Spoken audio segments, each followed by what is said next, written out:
Hello Wanderers! Welcome back to my channel. Kamusta po kayong lahat? Today po ay gagawa po ako ng chana dal curry. So, ang chana dal po ay ano po siya? Chickpea. Bali split chickpea po siya. Ayan po siya. So, since wala po akong pressure cooker, ito po yung gagamitin ko. Pat lang muna po kasi. So, una po sa lahat ay huhugasan natin itong chana dal. Hugasan lang po natin ng maigi.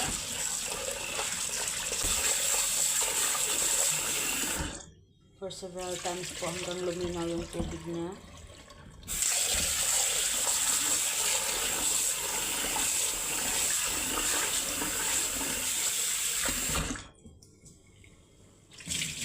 Ganyan po siya.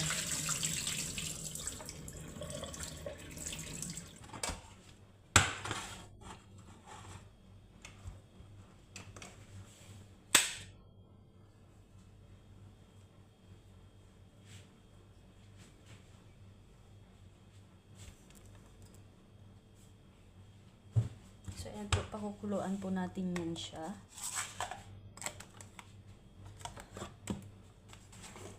Lagyan natin ng asin.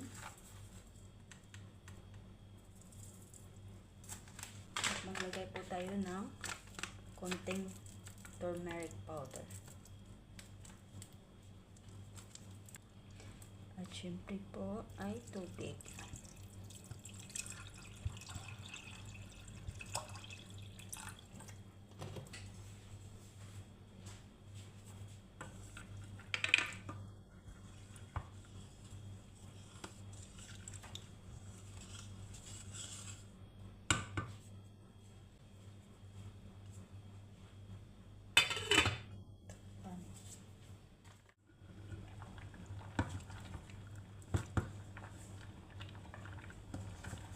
Kailangan po niyan guys, parang half cook na siya.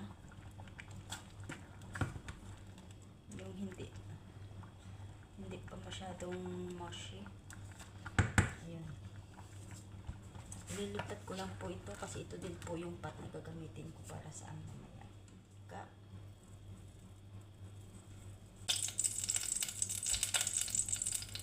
Konting ghee.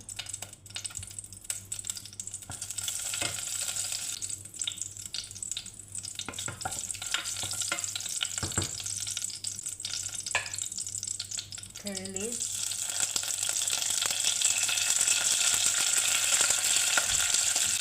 cumin, dried chili,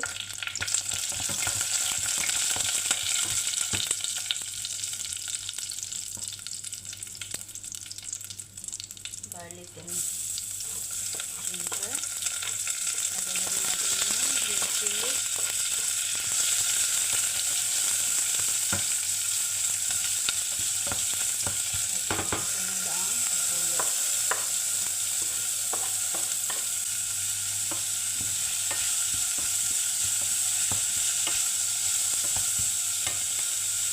Lagay tayo ng konting black pepper.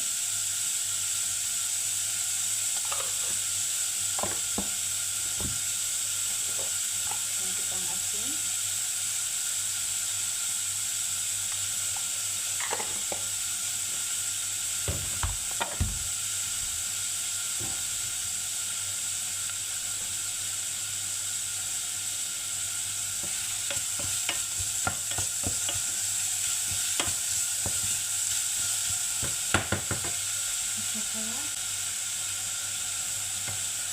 Susunod natin ang kamatis.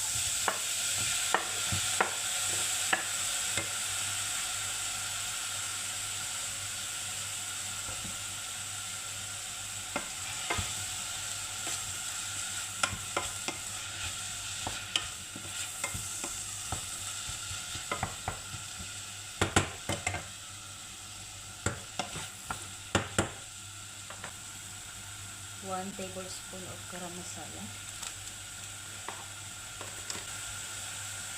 At kaunti pang turmeric powder.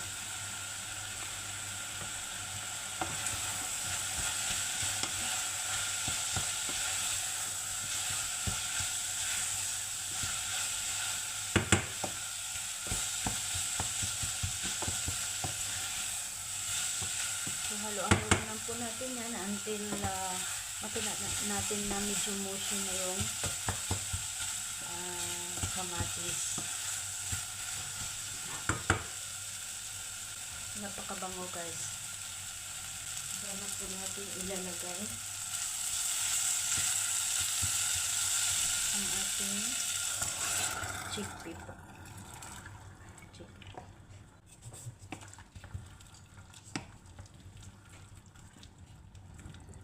Okay, so lutuin lang po natin ito guys hanggang sa maging very soft at ma-reduce din yung ano niya,